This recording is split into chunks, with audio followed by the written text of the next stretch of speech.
రాజులకు రాజు ప్రభులకు ప్రభు అయిన యేసుక్రీస్తు నామమున మీకు శుభములు. ఈరోజు దేవుడు మనకు అనుగ్రహించినటువంటి వాక్య ధ్యానము యోహాను సువార్త 10వ అధ్యాయము 28వ వచనము. నేను వాటికి నిత్యజీవం నిచ్చుచున్నాను గనుక అవి ఎన్నటికీ నశింపవు, ఎవడునూ వాటిని నా చేతిలో నుండి అపహరింపడు. ప్రియులారా, ఈ వాక్య ధ్యానాన్ని మనం పరిశీలించినట్లయితే యేసుక్రీస్తు ప్రభువారు తనను వెంబడించేటువంటి వారిని గొర్రెలతో పోల్చాడు. తనను తాను గొర్రెల కాపరిగా ఎంచుకున్నాడు. అయితే ఇక్కడ దీని పై వచనాన్ని మనం చూసినట్లయితే, నా గొర్రెలు నా స్వరము వినును, నేను వాటిని ఎరుగుదును, అవి నన్ను వెంబడించును.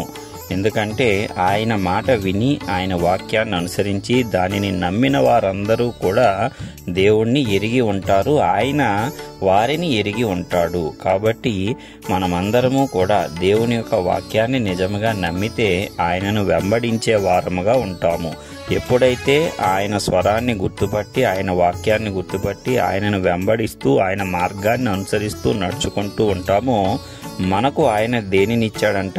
నిత్య జీవం ఇచ్చాడంట. అలాగా యేసుక్రీస్తును అంగీకరించి ఆయన మార్గాన్ని అనుసరించి ఆయన వాక్యానుసారం నడుచుకుంటున్న ప్రతి ఒక్కరికి ఆయన నిత్య జీవాన్ని ఇచ్చాడు. కాబట్టి అలాంటి వారు ఎన్నటికీ నశించరు. అనగా రెండవ మరణమైనటువంటి నరకము నుంచి ప్రతి ఒక్కరూ కూడా ఆయన ద్వారానే తప్పించుకోగలుగుతారు.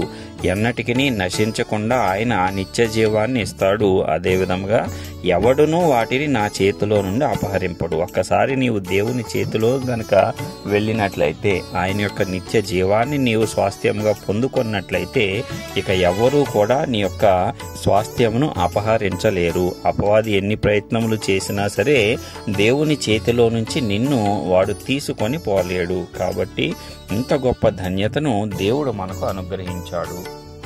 ఎందుకంటే యేసును అంగీకరించిన వారందరినీ కూడా తండ్రి దేవుడు యేసయ్యకు అప్పగించడం జరిగింది. తండ్రి చేతిలో నుంచి ఎవ్వరూ కూడా వేటిని అపహరించడం అనేది జరగదు. సృష్టికర్త అయినటువంటి దేవుని చేతిలో గనక నీవు నేను ఒక్కసారి వెళ్ళినట్లయితే మనము నిత్య జీవాన్ని పొందుకున్న వారమే. ఆ యొక్క నిత్య నరకాగ్ని నుంచి తప్పించుకున్న వారమై ఉంటాము. ఎల్లప్పుడూ కూడా దేవుని సన్నిధానములో జీవించటానికి అర్హతను పొందుకొని ఉంటాము.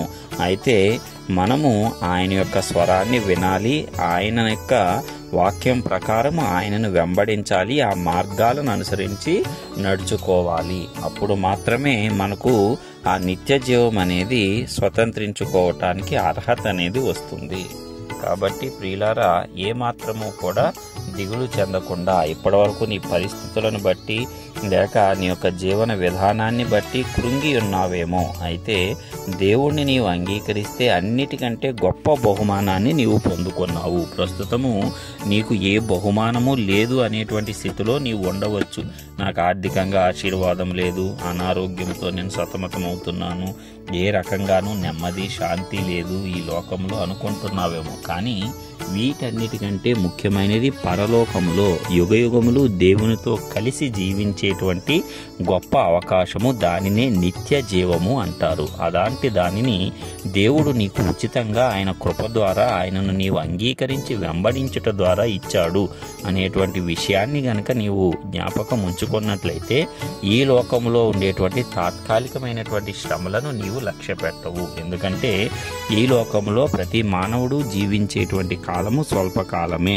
అది 60 సంవత్సరాలు, 70 సంవత్సరాలు, 80, 100 సంవత్సరాలైనా ఏదో ఒక రోజున ఈ లోకాన్ని ప్రతి ఒక్కరూ విడిచి వెళ్లాల్సిందే.